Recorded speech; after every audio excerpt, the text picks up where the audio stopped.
Brian's gonna have to hold his weight for like so long, bro. It's fine. It actually won't go forward, Brian, because it's sitting on top of, as long as you don't let it go. Yeah. I thought it was loose.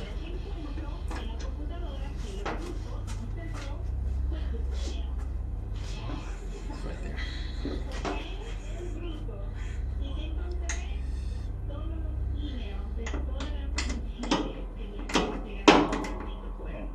It's loose, Matthew. Oh, it's a hand tool. Works at a body shop. He thinks he's like. Just saying. They invented them for a reason. Oh my god. It's heavy. It's heavy. It's gonna go. Okay, tilt. Tilt. Let it rest on the hinges. And then grab it here. Ready? Yep. All the way. What's up, guys? Now that we got the hood off, now we're gonna pull the nose off, pull the fenders off. Wheel wells, I'm gonna pull them off a whole. Try to take as little as apart possible. We'll take it apart later on when we get into the body work. And then we'll get into the chassis and motor. So, a couple more minutes, I'll have this nose off, and we'll be good.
Okay. All right.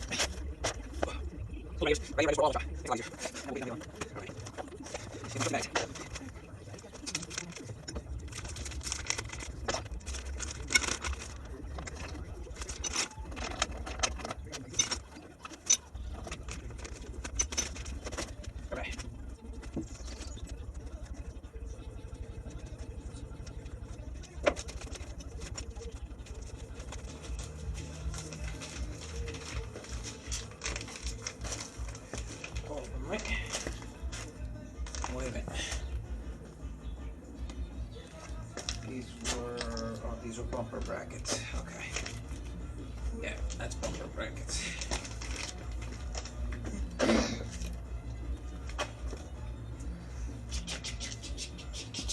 Stapler. What the heck? What did I do with the stapler? Oh my god, I lost the stapler. Oh, right here. This is what happens when you've been working a whole bunch of hours on this thing. Perfect. Goes into the bin. Okay, you know what? I gotta lift them out too. Matter of fact, I have to put it back on because they can stay on there until I get ready to weigh on to have extra pieces laying around.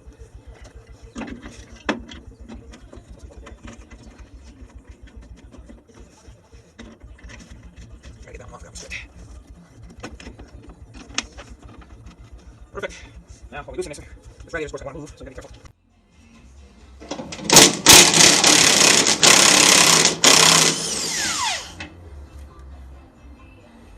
So when you take one of these older cars apart, these older cars have shims in between the fenders and stuff. You should count them and know how many shims go in each spot. Like this one is 2, and this bottom one's 3. So you should keep that in mind. You can even take a picture of it, just so when you go back to put it back together, there's not too much guesswork. You can get really close to your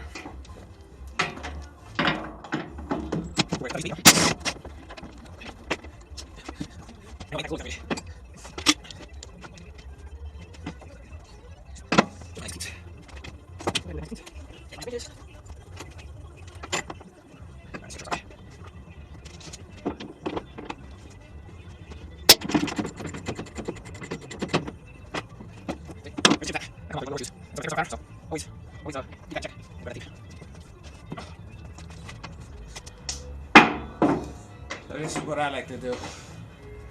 Take a piece of tape, tape the two together.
Come on.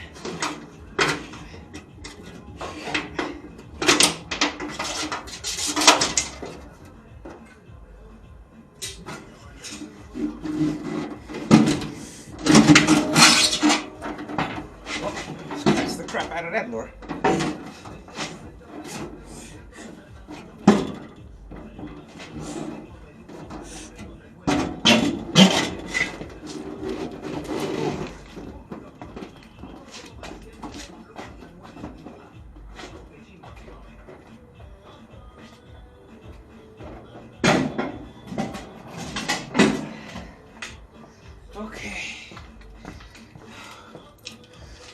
Okay.